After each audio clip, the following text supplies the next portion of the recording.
Vamos a conversar con el doctor Ignacio Latorre de este y otros temas. Doctor, ¿cómo está? ¿Cómo le va? Buenas tardes, gracias por acompañarnos, doctor. ¿Cómo estás, Rodolfo? ¿Me ves bien ahí? Sí, sí, te veo bien. Desplazándose, está en el Perfecto. hospital o en la clínica. Sí, exactamente. Sí, Oye, primero que nada, bueno, hacer un llamado. ¿Qué casos más complejos toca ver en la región y en particular en el Hospital Van Buren, que es centro de referencia neuroquirúrgico? Ya ves como un accidente que ocurre, ¿no es cierto?, una herida grave en la calera y el paciente tiene que ser trasladado al centro de referencia de la región, lo cual conecta con el tema que conversábamos hace una semana, la importancia de contar con un hospital Van Buren con todos los recursos necesarios para atender a este y otros pacientes que muchas veces no solo son de Valparaíso, sino que muchas veces vienen de comunas de la provincia de Aconcagua y otras veces de San Antonio y otras incluso más al norte. sí. Doctor, sobre ese tema le quiero preguntar. Vi fotografías donde había funcionarios de la Dijera, que es un área muy importante, ¿no? A nivel del Ministerio de Salud, reunidos con directamente personal del Hospital Van Buren en términos de lo que significa el financiamiento del hospital. Esto fue el día viernes, ¿puede haber sido? Exacto, la DIGERA es la División de Gestión de la Red Asistencial Asistencial. y, y podríamos decir que es el brazo operativo de la Subsecretaría de Redes Asistenciales. Por lo tanto, es el equipo del ministerio que por tanto tiempo hemos pedido que se involucre y participe en lo que es la difícil situación del Van Buren para buscar soluciones en conjunto. Y vaya que es importante que estos funcionarios se den cuenta de cómo es el hospital, porque muchas veces lo conocen de nombre, otras tantas se imaginan y tienen una serie de prejuicios sobre el hospital, pero otra cosa es ir y ver cómo funciona el hospital y cómo se hacen cosas increíblemente positivas para la salud de las personas con todas las falencias de infraestructura, recursos humanos y equipamiento que existen. Exacto. Esperemos que esto llegue a buen término. Ustedes como colegio médico han sido parte importante también de alguna manera de llamar la atención al gobierno central, al Ministerio de Salud en términos de los recursos para el hospital Van Buren, que si bien es cierto, tienen una relación con gastos anteriores, ¿cierto? Hoy día esto ha provocado que, producto de una mala gestión también del servicio de salud, se esté no llegando a final el presupuesto o no alcanzando el presupuesto para este periodo. ¿O me equivoco? Sí, yo creo que acá lo que ha faltado es liderazgo de parte de la dirección del servicio de salud. El director de un servicio de salud llamado gestor de red tiene herramientas que le entrega la ley para gestionar todos los recursos sanitarios de la red pública, incluyendo una integración entre aquellos que pertenecen al Ministerio de Salud directamente y una integración con los que pertenecen a la APS.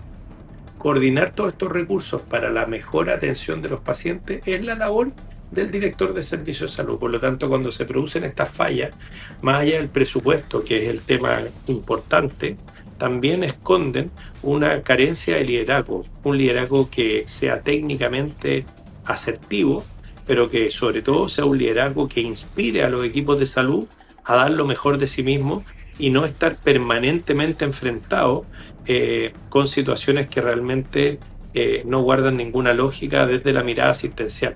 Entonces, cuando tú no has dirigido hospitales grandes, cuando tú no has tenido antecedentes de peso en la red asistencial, es difícil que los equipos te sigan y es difícil que te crean, especialmente cuando tu liderazgo ha sido más bien hacia la confrontación o más bien hacia no comprender la importancia de los problemas y darle solución oportuna. Claro. Bueno, el contacto, doctor, tiene relación directa con también cómo se está adelantando la campaña invierno, la opinión de cómo se está instalando desde el punto de vista de la información. Y por otro lado, ¿qué está ocurriendo con los virus respiratorios o qué va a ocurrir con los virus respiratorios? Virus sincicial, se está vacunando también hoy día para las distintas situaciones que se pueden vivir, partiendo por el COVID-19, que también está presente todavía y hay contagios de COVID. ¿Cómo va eso y cómo se debe enfrentar desde el punto de vista de la comunicación y de la reacción de las personas en términos de cómo vacunarse y quiénes deben vacunarse imperiosamente? Mira, se está vacunando para influenza, Influenza. para COVID, para COVID.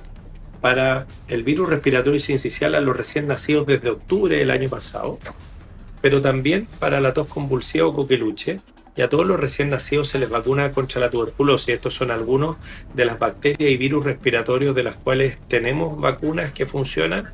Y también está el neumococo, que es una vacuna contra una bacteria, que es precisamente el neumococo y que ocasiona neumonias graves. Todo eso se está realizando hoy día en una campaña que se inició el 1 de marzo, se adelantó en comparación a otro año, pero con una situación.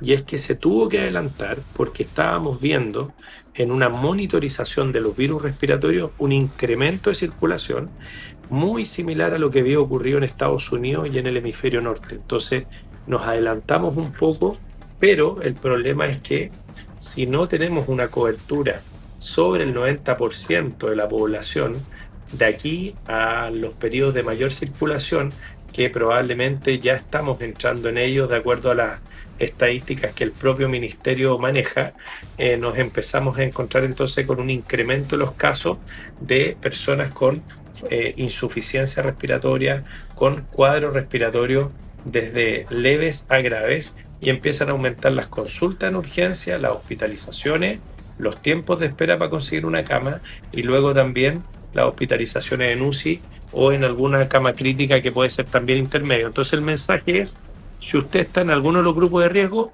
vacúnese. Y me puedo poner todas las vacunas juntas, se puede poner las vacunas que le correspondan, y para eso usted llega y al dar su RUT le van a decir inmediatamente en el punto de vacunación qué vacunas le corresponden de acuerdo a los programas ministeriales. Claro. Doctor, en el caso del virus sincicial, que, claro, se está inoculando, ¿es vacuna? ¿Qué es lo que se está entregando a los menores de edad? Porque efectivamente de pronto no se reconoce, se llenan las emergencias de los hospitales de niños obstruidos, ¿no? Un poco mayores. ¿Cómo actuar y cómo reconocer el virus sincicial? Lo primero es que para el virus sincicial a todos los recién nacidos desde octubre del año pasado se les administra una inmunización que, en vez de ser un fragmento del virus para que el niño desarrolle inmunidad, son anticuerpos desarrollados en laboratorio, se llaman anticuerpos monoclonales, que se utilizan para que el niño tenga una respuesta inmunológica contra el virus sin desarrollar la enfermedad. Y eso se está administrando desde octubre a todos los recién nacidos desde octubre, y eso debiera permitir, ojalá, lo mismo que vimos el invierno del año pasado, que es que no tuvimos casos de virus respiratorio sincicial graves que terminaran en fallecimiento. Generalmente el virus respiratorio sincicial afecta más gravemente a los menores de 2 años y mucho más gravemente a los menores de 6 meses, y en ellos lo que vemos es una dificultad, una falla respiratoria, donde les cuesta respirar, están ahogados y se les hunden entonces los huesitos de las costillas, los músculos entre las costillas se hunden, y vemos que usan todos los músculos para respirar, les cuesta respirar, se agotan, dejan de alimentarse o les cuesta alimentarse, y en ese contexto con fiebre y con sintomatología respiratoria.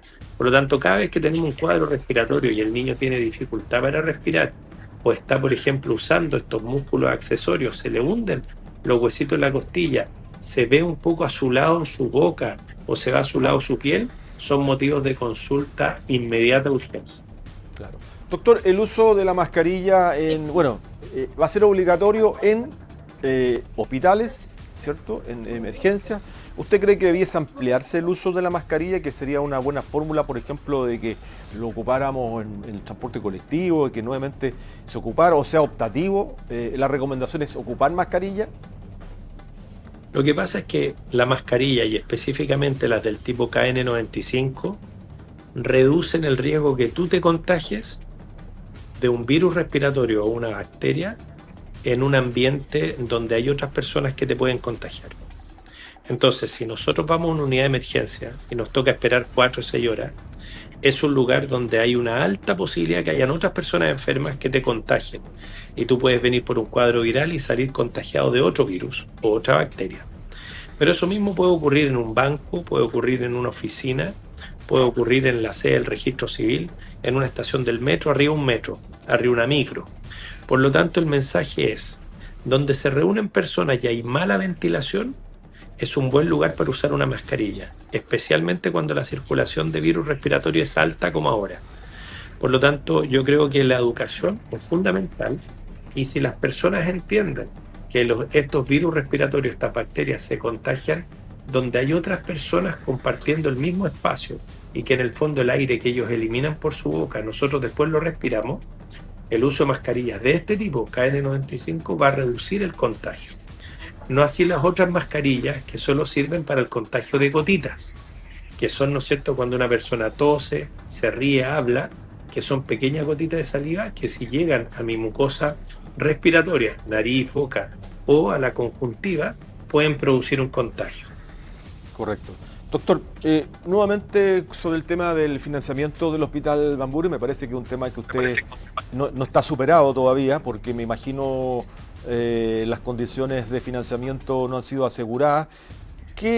¿Cuáles son los pasos que van a seguir ustedes como colegio médico, apoyando, me imagino, al cuerpo directivo del Hospital Van Buren, apoyando también al trabajo arduo de muchos médicos, bueno, de todo el equipo humano que trabaja allí, pero que necesita efectivamente tener los elementos básicos para trabajar? Está la voluntad, pero faltan elementos básicos para trabajar.